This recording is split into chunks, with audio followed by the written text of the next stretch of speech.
Mary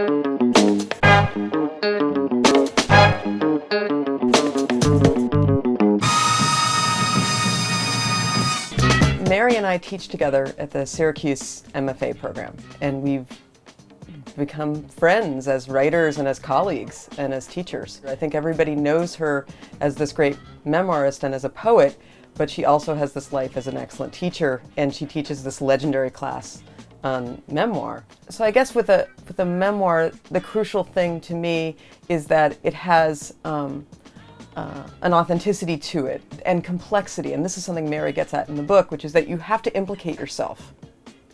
You can't try to make yourself look good.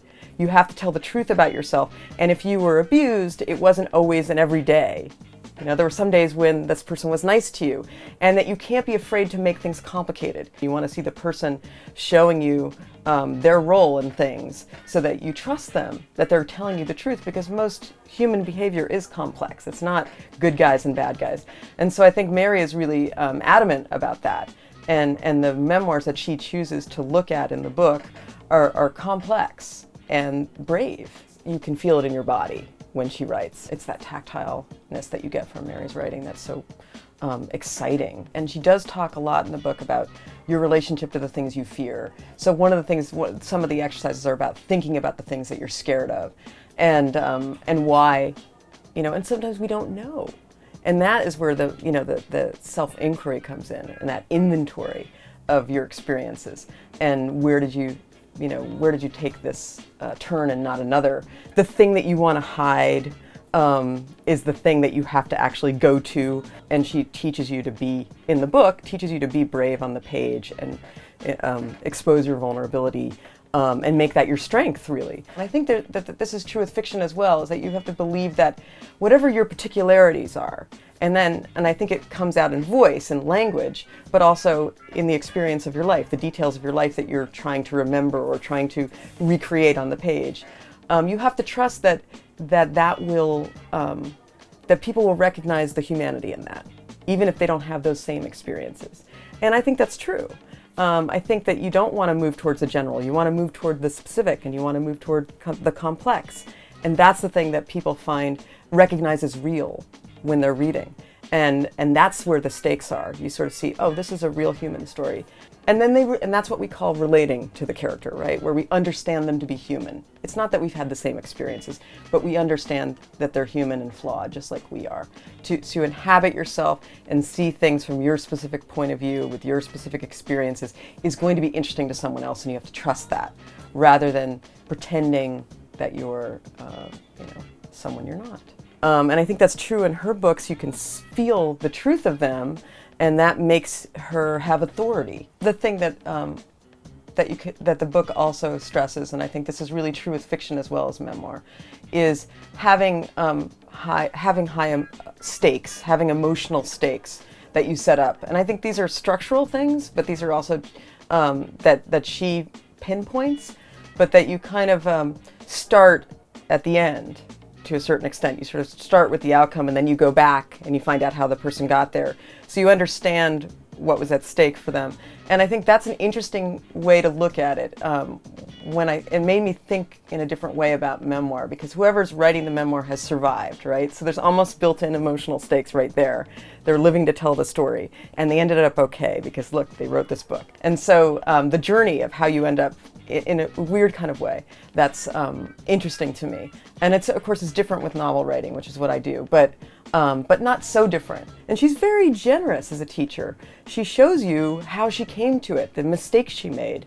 She's very humble about her own work, but she gives you everything she knows about. She's really trying to help you figure out how to do this. And that, I think, is generous. And the other thing about this book is it's very engaging to read. The chapters she doesn't have any excess stuff in it. It's really just gives you the meat of it. So I think that a lot of readers will enjoy reading the book, as well as getting, it'll lead them to these other great books, whether it's Mary's work, but also, Michael Hare's work, or Tobias Wolff, or all these other wonderful books that she writes, Nabokov, that she writes so eloquently about, and she's so passionate about what she loves. And she also does close reading of great memoirs and she shows you how they do this.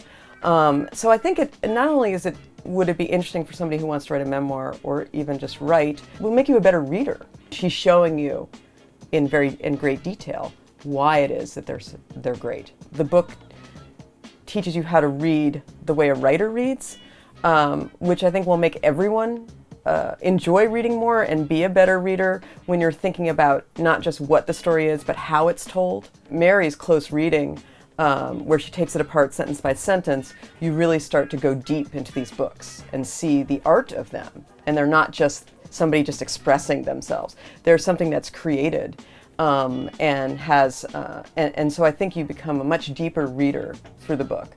And again, I think it leads you to other books that are also wonderful. My favorite part of the book is when she talks about how her mother had this kind of intellectual reading approach to things, was always reading a book. And the father had this great storytelling, which you get from the Liars Club, these two figures.